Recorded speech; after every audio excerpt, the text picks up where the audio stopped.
Welcome back to the Group Practice Accelerator podcast, brought to you by Polaris Healthcare Partners, where we leverage decades of healthcare and business experience to drive growth in successful group practices just like yours. If you're a healthcare entrepreneur and you're interested in building, scaling, or exiting your group practice, you've found not only the industry's leading resource for business education, but a team of trusted advisors dedicated to helping you achieve and exceed your goals. In short, the team at Polaris creates clarity, confidence, and results. I'm your host, Jamie Falash, and the Group Practice Accelerator podcast is on the air. Hey everyone, thanks for tuning in today because I've got some special guests in the house and you're going to want to pay close attention because they're going to help you realize that what you want from your business is in fact very possible. Now, most of our listeners are entrepreneurs, meaning they endeavor to build and grow their own private group practice.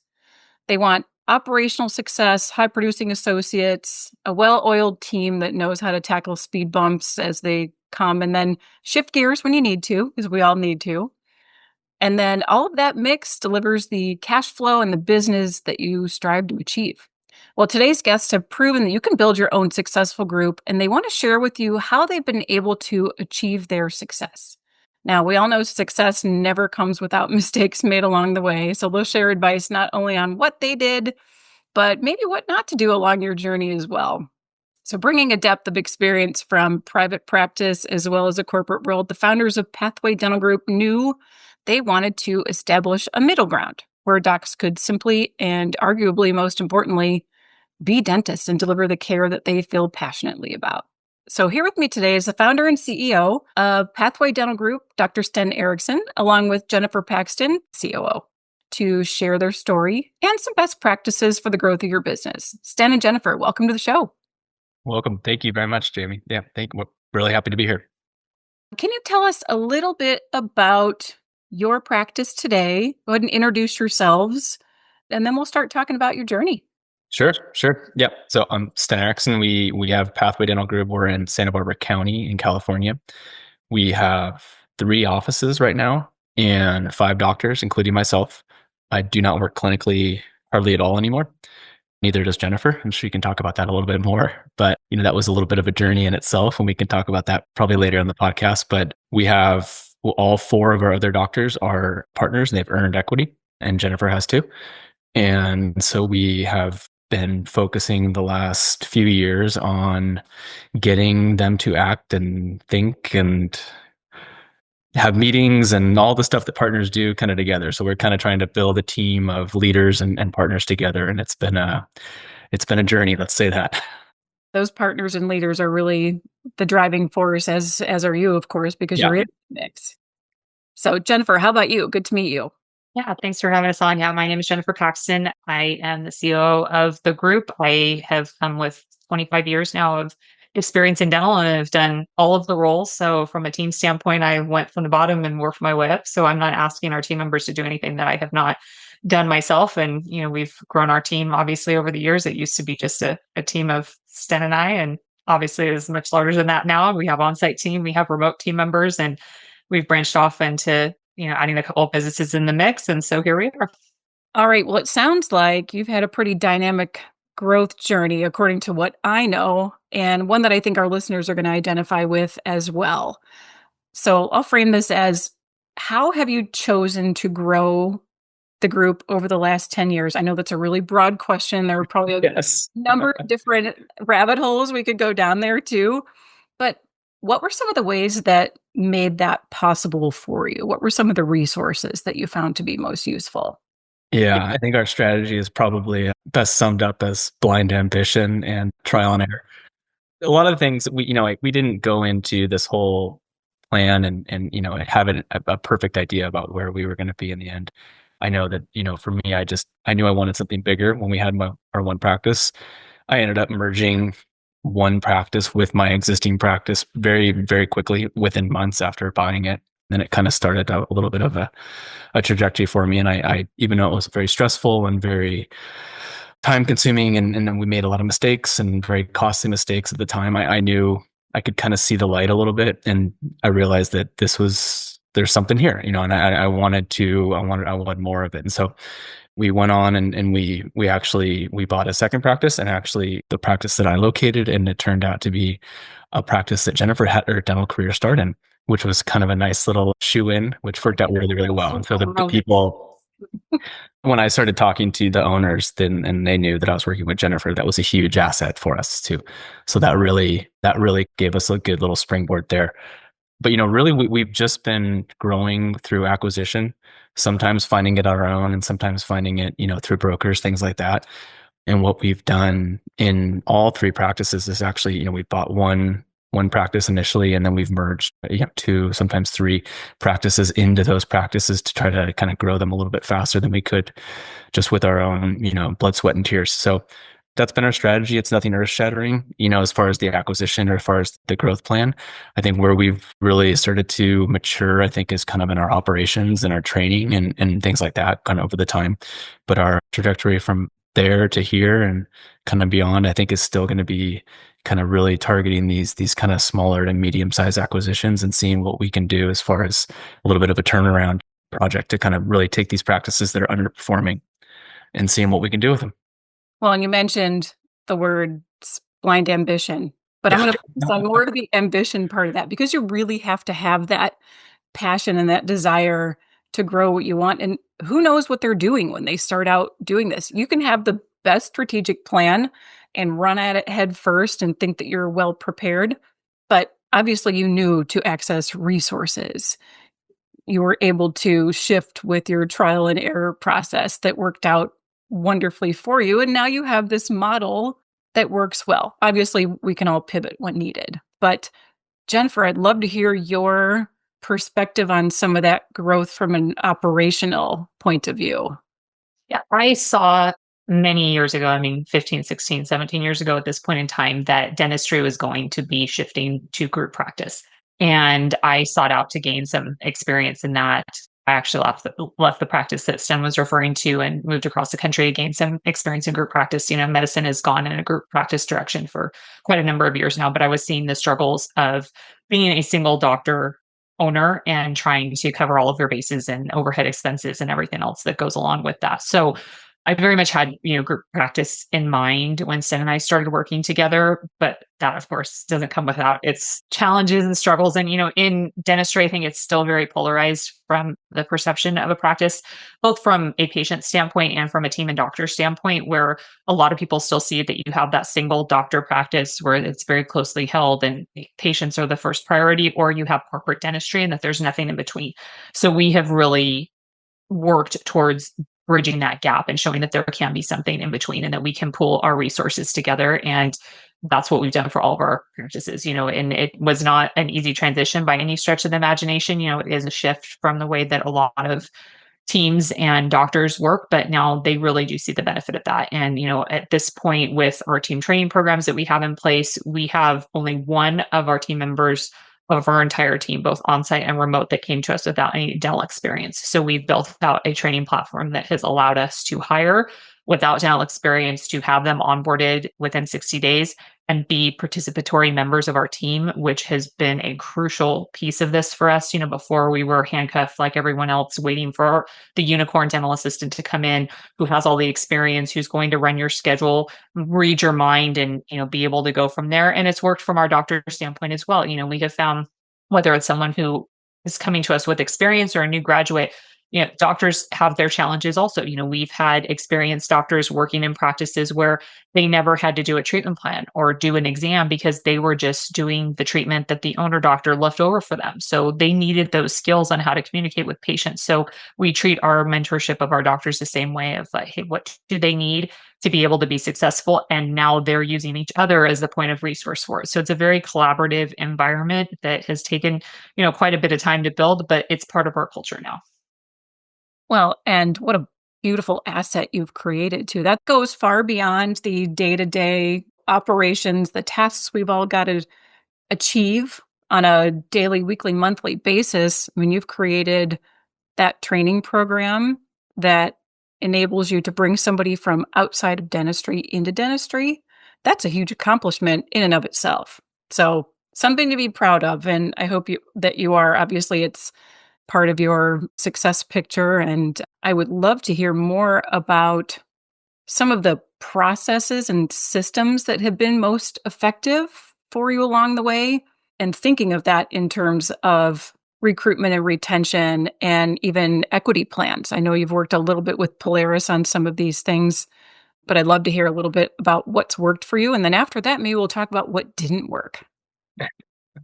Probably a longer conversation, right?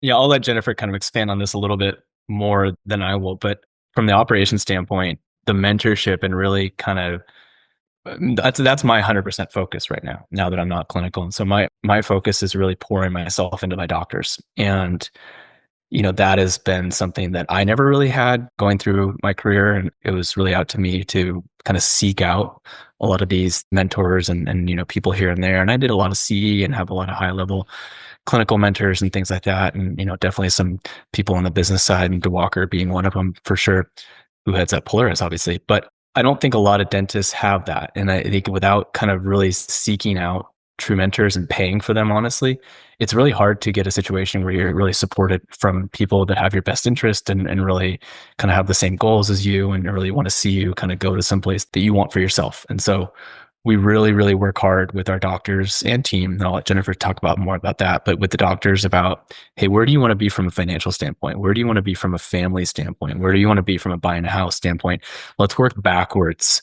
Let's try to figure out, okay, what do we need to do to kind of grow your practice within our practice to get you to reach all those goals? What kind of procedure mix do you need to do? If you're not placing implants right now, is that going to get you to your income goal, to your personal life goal? Or they just sound like sexy things to add to your repertoire? So I think we really focus on kind of what these doctors want. Obviously, it needs to support, Jennifer and my goals in our business as well. But if they're not excited and motivated by their own goals, all the pushing in the world's not going to do it. At some point, someone's going to burn out, or some point there's going to be some friction there that can really, end pretty spectacularly bad. So we really, really try to focus everyone and kind of align everything, make sure everyone's rowing in the same direction. It starts with the doctors. So I'll let Jennifer, because Jennifer's got a ton more on how she works with the team and the training programs and that, because that's kind of been a little bit of a crux move for us, for sure. And I mean, it was born out of the same thing. I was trying to create the resources that I never had early on in my career. And I had always said if I was in the position and I had the opportunity, that I would make sure that those resources were in place. My first experience with chairside assisting, I was in an office, single doctor, working with one other assistant. That assistant called in sick. I had never assisted chairside before. There was no guidance on how to set up that room. There was no one that I could ask. And I was, guess what? You're doing the extraction that's scheduled at 8 o'clock. And that was my introduction to it. And I was terrified. And it worked out for me, obviously, but that's not going to be the case for everyone, nor does that set up your team members for success. And, you hear it so many times that that's the way that offices are set up. There aren't those resources that are in place. So that's where it really started. And, we really focused on having our resources be active. We never want to have an SOP that's on the shelf collecting dust that no one can, reach. That's on, you need a ladder to get to. It's that, our cheat sheets are what we call most of our resources. They're up in our offices as we're speaking right now. They're being used every single day. They're being used for setups or payments or whatever the case may be. Sten and I joke about it, but I use him as my editor for this to make sure that if he can do what's on the cheat sheet, anyone can do what's on the cheat sheet. My actual definition is I'm the stupidest guy in the room. So if I can understand it, then everyone can. But I mean, that's really how we break it down, right? This is not rocket science, and someone shouldn't come in feeling that it is. And there's so many people that we hear are the gatekeepers in their offices. You have that one person that holds all the keys to the kingdom and they don't want to share their knowledge, and they want to be the only one because that's in their mind their idea of job security. So we're very open about cross training. We blow the doors off of all of those preconceived notions, and everyone needs to be doing everything. Not any one person is responsible for any one thing. Even the roles that I do, I say to Sten at least once a week, if I'm hit by a bus, this is where XYZ is at, or this is how you find that, because life happens for people, and, your business cannot be handcuffed by that quote unquote loyalty member. So that was kind of the inspiration that started it. And it's built from there. At this point, our training platform has 616 cheat sheets in it at last count. I mean, literally every single thing we do in the practices is on paper, and there is a document for it. They are constantly being edited. but any person can bring those up. We've done videos, we've done screen shares, we've shot procedures so that they can see it live in action, so that they have a manual. And then it breaks up for our new team members. It's called our First 400 program, which breaks up their roughly first 400 hours with us, which equates to about their first 8 weeks. There are goals for every single week of what skills they should be mastering within that week. They have a checklist of all of those goals. They're signing off on it. Our leadership team is signing off on it. It's posted for our doctors so that they're aware where they are in process. For our clinical team, they have a clinical skills assessment where they have to test out on individual procedures to show that they have independence. And it is put in their minds from the beginning that we are expecting them to be participatory members of the team. We're not hiring people to be decorations in the corner. We need them to be driving results and production. And, it breaks my heart when there are people who want to start in the industry, but every office that they've interviewed with requires a year experience. How will they ever gain that experience if you don't give them the opportunity? However, on the other side, you don't just wake up and become a unicorn one day. It takes a lot of effort on both sides. And when you find those people that are willing to put in the effort, they more than a return on the investment of the time and energy that you're spending training them. Well, and Jennifer, it sounds like you and I have an awful lot in common. I recall the first, I would say, 3 weeks when I started working in a dental practice. I had zero experience. I had zero knowledge. I had moved from another state and I needed a job. And I'm going to use the word horrified because I was. So, thrown into the operatory. I thought I would be at the front desk. Didn't happen. Same situation. Someone's out and suddenly you're assisting. Yeah. I didn't know what I was doing. Doctor pulls out to anesthetize someone. I almost passed out, like for patient after patient. But over time and really quickly, when you have someone that is equally as passionate about developing their team, I mean, by month 2, I was in love with what I was doing and I wanted to do more and more. And there was a point in my career where I considered dental school, and I didn't start this going to school right out of high school. So I thought, okay, I'm going to enjoy my hygiene career for a while. And my mentor really gave me the freedom with office hours to go to school to get my hygiene degree and finish that up and then make some other considerations. He would love for me to have gone to dental school. But the reason I bring all that up is because what both of you have done in terms of team development, doctor development, assistant development, anyone in your locations, that type of development, that speaks to the recruitment and retention issues that so many groups have, so many practices have.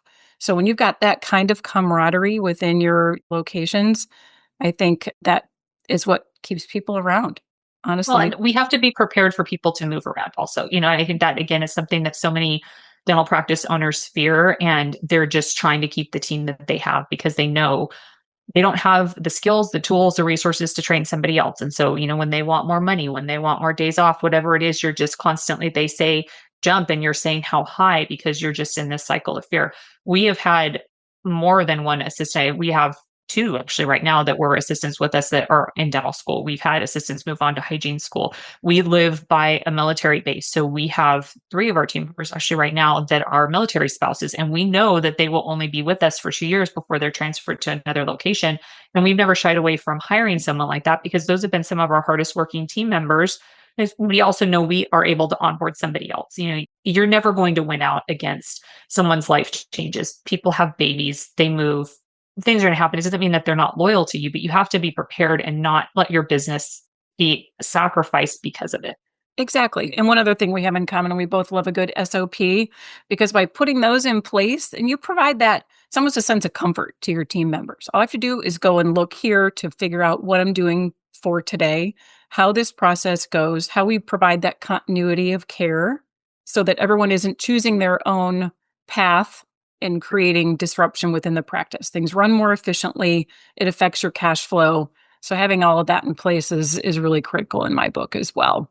It really is. And I think, especially kind of going between practices, and I think one thing I wanted to add on to what Jennifer was talking about, though, is everything we run our practices like one practice. The phone rings in one office, it rings in all 3. When email goes to one office, it goes to all 3. So we have kind of this decentralized, centralized strategy that we've kind of formed over the last 10 years or so.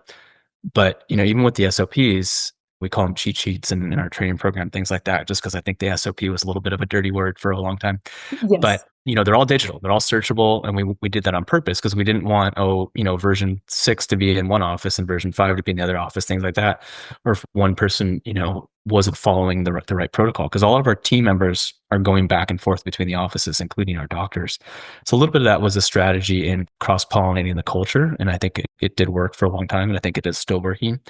But the one thing it's really done that I've noticed actually is with a new hire, if they're going through the cheat sheets, if they're going through the videos and they know exactly how something's done, and then they see someone on their leadership team, or we call them point people, they're kind of mini managers. If they see one of their point people skip a step or maybe not do something perfectly, they call them on it. And they kind of say, well, why did you do it this way when it says it right here that they're doing it this way? So it kind of holds everyone a little bit, their feet to the fire a little bit. And I mean, that's happened on, many, many, many occasions where it really keeps everyone honest, kind of, and making sure that we're practicing and doing all the same things. Because if we can have an assistant assist with 4 different doctors throughout the week, they need to make sure that it's as consistent or as the same as possible. Otherwise, the quality is not going to be there.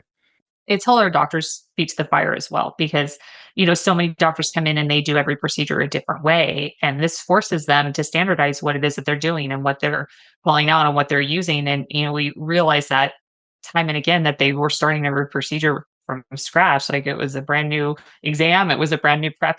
No, that's because you haven't forced yourself to standardize it and you're expecting your assistants to be mind readers. So it's really helped on our providers' efficiency as well to they need to have a process in place and whatever it is we're going to help support it and make sure that the team is supporting it, but you can't be supportable if what you're doing every single appointment is different. Yeah. Absolutely. And I actually just did a podcast with one of our Polaris clinical coaches on that standardization and holding each other accountable and how that impacts your business as a whole. Mm-hmm. So it's good to see that continuity out there, and a little accountability from both sides is okay. And it's dynamic. I mean, we're the one thing I think Jennifer said, we're constantly iterating it. So if there's something that can work a little bit better, and we definitely practice a little bit of that kind of Kaizen where everyone's job is to constantly improve on every single procedure we're doing on every single day. We vote on it, we test it in different ways, but I don't think we've had one procedure that stayed the same for more than a year. I mean, it's constantly being improved on. Well, and that's good. And, that change is inevitable. And it's good that you have a plan to make those modifications as they come along. And that kind of leads me to part 2 of my question when I mentioned before about processes and systems and tools. What didn't work for you? Where did you find that, oh gosh, we're trying this and this was just, it was a train wreck. Let's never do that again. We're going to need like a 10-part series here, Jamie. God, Jennifer, do you want to start out here? I got too many things I could. I mean, we have anecdotes all to live one day for spaces, but I think overarching, a couple of things, it really has, I don't want to speak for Sten, but I think he would agree with me. It has stretched both his and my communication skills. Him and I worked together for so long. We just kind of had some of that silent communication, or I would kick him in the shin and then he knew that his exam had gone too long, or, whatever the case may be, where all of a sudden someone who doesn't have that shorthand, we had to make sure that we knew how to explain it. And, it was a challenge for me also because just doing dentistry for so long, there are some steps that I would skip over. Like, well, of course, everyone knows that you use etch with a composite. Well, actually, they don't. And was just things that I had taken for granted. And part of what we overcame with that was having the team be involved in it, having them look at it. Hey, how can we improve this? Same thing, like I'm joking about using Sten as my editor, but it's true, like showing someone who doesn't have any idea about this, does this make sense to you, to help fill in some of those gaps. So that was one element of it. The second piece of it is if you don't really have a team member who's buying into this, it will not work. They are not the right fit for us. If it's just constantly going to be excuses. And we've had that before too. If I have team members who are training with you, if we have a training plan, if we have it written, if we have videos, I'm covering all of the learning types that there are. And you're telling me that you need someone to read it to you. Literally have had come up more than once. I need you to read this to me. That I can't do for you. You need to be a participatory member and be an advocate for yourself and want to put in the effort for this. And we've had a couple of times where people are trying to intentionally or not sabotage the system a little bit and are spending their energy telling us how it won't work and see if they can get other people on board with that. It's really hard to be one person amongst a team of 30 that are executing on a plan that's working well for them. But we've had that. And if that's the case, then you have to acknowledge the fact, hey, you're not going to be the right fit for everybody. And they're not always going to be the right fit for you. And cutting some of those losses sooner rather than later, rather than just trying to force, a square peg into a round hole and being okay with that. And I think a lot of it we've been super focused on our pre-interview process before we even consider someone. We put them through the paces a little bit, and have the team part of it and not just, well, we have an urgent need right now, so I have to hire whoever comes through the door. We really want to screen that process. It's for us, it's honestly mindset more than anything else. We can teach anybody how to do anything, whether it's a doctor or team member. If they don't want to be part of a team like ours, some of that will never work. And being confident in that, and also trying to stay ahead of a hiring situation, so you're never in that emergency position where you're just trying to find anybody. I know you both mentioned at the beginning of our conversation that you're both out of the chair. So tell me, what has allowed you to get there? And I think we've covered a little bit of that, but I also want to know what you're excited about spending your time on now. Yeah. So I've been out of the chair a few times and kind of been thrown back into it for different reasons. This time feels a little bit more permanent. We'll see. But I'm always in the bullpen. So I still have a dental license, obviously. So, I mean, Jennifer can kind of call me in a moment's notice if she needs me or something like that. And she has every once in a while too. So, in order to do that, I kind of realized, and this gets back to a little bit from the previous question, Jamie, when you were asking kind of what are some of the, things that we messed up. And I think one of the things I messed up for a long time was holding on to a lot of bigger cases or a little higher level procedures from my doctors. And mainly because I thought they weren't ready. I had done, hundreds or thousands of hours of continuing education. So I kind of had it in my mind that, if someone's going to do a full mouth rehab, if someone's going to do full mouth implants, if they're going to do implant sinus lifts, things like this, IV sedation, they're going to need to go through the exact same training that I went through. Now, my training trajectory was not the most efficient or cost effective, I will admit. And so I don't know that I want anyone to make all those mistakes that I made and, spend hundreds and hundreds of thousands of dollars on things that you're going to use only half of. And it did me well, but I think there's a better way to do it. And so what I have really kind of focused on is really pushing the doctors and kind of pushing them a little bit outside their comfort zone. I never wanted a doctor to ever, thankfully, we haven't had very many leave at all. Only one or two, I think I remember. But I never want anyone to say, well, I didn't have the opportunity to learn more. I didn't have the opportunity to grow, with Pathway. I didn't have the opportunity to kind of move into implants, move into different things that they wanted it to do. And that would have been because I was holding on to it. So for a number of years, I was still holding on to a lot of these bigger cases, IV sedation cases, implant cases, things like that. And I kind of just made the decision, well, if I'm good enough to do all these cases, I better be good enough to teach them too.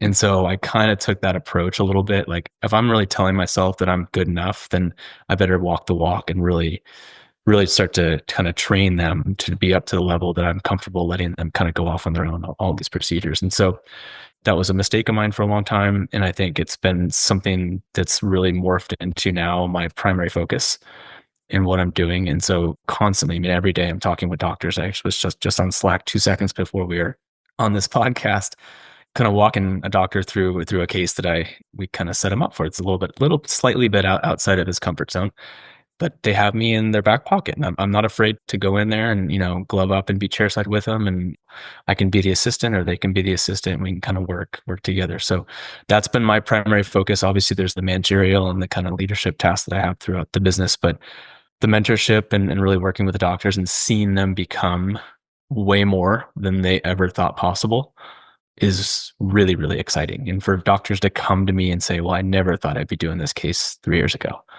It's a pretty cool feeling. So, and I think, and it does well for us too. And obviously there's some efficiency things they need to work on and getting quick and making sure that it's still profitable and all that. But I mean, to see them grow and get excited about that stuff is just awesome.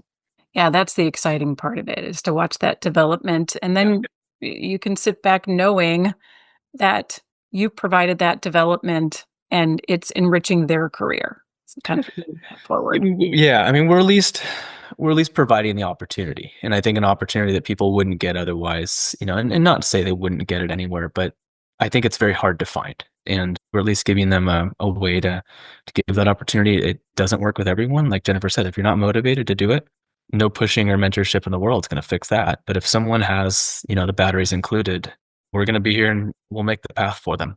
Yeah, great way to put it. How about you, Jennifer? What do you like spending your time on now as versus when you were in the chair? I think it's very similar. It was very difficult of a transition to realize that the team members are going to make mistakes, right? And as much as we have scripting and the cheat sheet and all the things, they're going to say some random wild something. I've got stories again. That could be a whole other podcast episode. But then we have those resources to go back to. Okay, yeah, they're going to mess it up. And yeah, I'm going to have the irate patient that I'm going to probably have to step in and get on the phone with. And now I do a lot of those conversations with them. So there's an extra little bit of a pain point with that of like, you also need to be accountable for yourself. And so I think getting over the fear of that, but now seeing people who actually are staying in dentistry as a career that they never thought that they would. And, seeing the benefits that dentistry provides, being a healthcare provider, we have a very unique niche of the industry. We are healthcare providers. We're helping people do things they cannot do for themselves, but we have banker's hours. For all intents and purposes, we're not in medicine working 4-day shifts overnights and weekends and having that work-life balance. And, we are hardcore about ending on time so that they can go and see their kids' soccer game or go up to school or be with their family, whatever it is that they do that makes them a person outside of here. And to see how many people have gone through the program now that I will never do anything other than dentistry is extremely rewarding. And to see that even if they move away, they're going to continue to help patients out there who need it, and that they have now have a passion in the industry is something that's really neat. That I'm really proud that we get to be a little part of that. Part of mentorship is also teaching people when to shut down. Mm-hmm. Love that you are teaching that aspect of it because it's respect for time, and out of that respect for time, you're telling them that you value them while they're working, and they need time with family to recharge and regroup and come back happy. So I love that you have both evolved into wonderful mentors for your team. So congratulations to both of you on that aspect.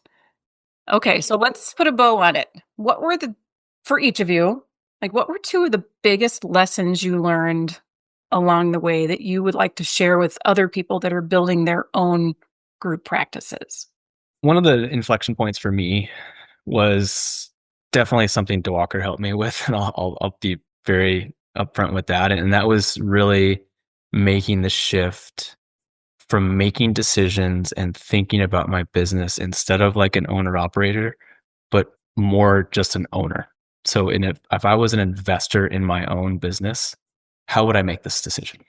Meaning if I wasn't bogged down with a lot of the minutia that comes with being in your business and seeing it day to day and having the meetings or even working as a doctor in your practice, we tend to make different decisions for comfort sometimes. And some things that really, to be frank, just cost a lot more money than are needed in our business. When we're working in our business, we're actually physically the dentists or we're the income earners. But when we're thinking about our business as an owner, it makes the decisions a lot easier sometimes. And it's not to say that we're always going to, ruthlessly cutting costs and all these different things and, creating a bad work environment, because we're definitely not doing that. But we're really focusing on, okay, if I were to make this decision for buying XYZ or buying a new practice, buying a new chart sale, buying whatever it is, hiring a new dentist, what am I going to need to see as far as an ROI? What am I going to need to see as far as some of the results from this decision as an owner? If I was truly just putting my money into, because we've all put our money into our own business and our time. So, I mean, what do we need to see from that investment to really make this worthwhile? And so that's been a big, big realization for me, probably in the last, I don't know, Jennifer, maybe 5 or 6 years, you've seen my decision Yep. making. So it's definitely not the case before. A lot of it was being made on, hey, this is a cool new software. This is a great new gadget. This is a great new marketing technique. This is whatever this is. And you're kind of following this, this hot new idea. Some of them work, some of them don't. And I think that was probably my CE strategy for a long time, right? It was, what's the sexy new thing to do? And instead of really saying, okay, how am I really going to turn this around? How am I really going to get this ROI off this course or whatever it is? So that's been a big one for me. And I think it's definitely something that I would encourage anyone who's trying to grow any practice, whether it's a group practice or DSO or whatever you're trying to grow, is treat yourself, pay yourself as a doctor, just like an associate, and then pay yourself as an owner too. And I think, that really puts it very, very clearly in perspective. Okay, what am I making as an owner and what am I making as a dentist? And then what do I need to do to kind of replace myself if I were to really move out of the chair? And that really kind of makes that decision a little bit more clear when you look at those numbers side by side. A couple of things that come to mind for me, and there's literally hundreds, and we're continuing to learn along the way. But one of them is it's not a finish line. And, that's something I think that I've wrestled with. One of the quotes that Sten and I say to each other quite frequently is, "You haven't come this far to only come this far." And you used to wish for the life that you have now, and hoping that that's part of what's exciting about business. And yeah, there will be new challenges that come up, but that doesn't mean that it's a failure, right? So just keeping that in mind, and sometimes we have to pivot and we have to adjust, and relying on those skills that you have developed over the years. That it is not just a finish line, and there's a lot of life to be lived. If the finish line is just retirement or whatever that looks like, okay, well, and then what are you going to do? We're not people that I think are going to find too much enjoyment and just laying on the beach. So that we are always going on to the next thing. So I don't think that that's what the end goal is. Maybe stretch the imagination. And I think the second part is not being too humble to ask for help. And I think with dentists as a whole, they tend to be rugged individualists. A lot of them that are still solo practicing. You're kind of on an island, and you can have that front stage, backstage, and you're putting on the show, but the lies that you tell yourself are some of the most dangerous. And, if you're looking at numbers and KPI and it are just vanity numbers that are making you feel warm and fuzzy on the inside, but you really don't have money in the bank, you need help. And, not wanting that to get out to your competitors and your staff or whatever the case may be, that fear can really hold you back. And that's the part that we're trying to help other business owners with, because we've been there. We have absolutely been there, where we've been in some terrifying times and not having anybody to turn to for help. And so we're trying to save people from having those same struggles and, getting it before it becomes a super urgent situation, because we've seen that so many times with offices that they think it's in a turnaround. They think that they're going to outproduce it. I just need this. I just need that. And then doesn't come. And there will always be something else to chase, like you were talking about, Yeah. Dr. Ericson, the greatest new technology, the greatest CE course, and it can all be really distracting. Yeah. So little bits of advice that both of you shared, it speaks to being not reactionary and really sticking to the plan that you create. And we always say work with the end in mind, but it doesn't have to be a stopping point. Right. It could be Right. the lifestyle you desire, the group that you desire, all of that combined. So we really appreciate all of your insight and experience here today, because it gives people a little glimpse into your world and lets them know that, hey, there could have been mistakes made. There's room for growth, and I can do this too. Mm-hmm. And that's important to share. So thank you both. Yeah. Of course. Well, Sten and Jennifer, it was a pleasure having you on the show today. You've got some great advice for our audience to think about as they build their own groups. And we appreciate all that you shared with us. So, as you know, we're advocates for using the resources available to support the growth of your business, just as you all did and figured it out as you went. But for our listeners, if you'd like to schedule some time to learn about any of our expert advisory services, or maybe there's a topic we haven't covered yet that you'd like to hear about, you can send us an email to info@polarishealthcarepartners.com, or you can reach us by visiting our website, polarishealthcarepartners.com. Thanks so much for being a loyal listener and subscriber. If you enjoyed today's episode, please leave us a rating on Apple Podcasts, Spotify, iHeartRadio, or wherever you get your podcasts. We'll see you on the next episode of the Group Practice Accelerator Podcast.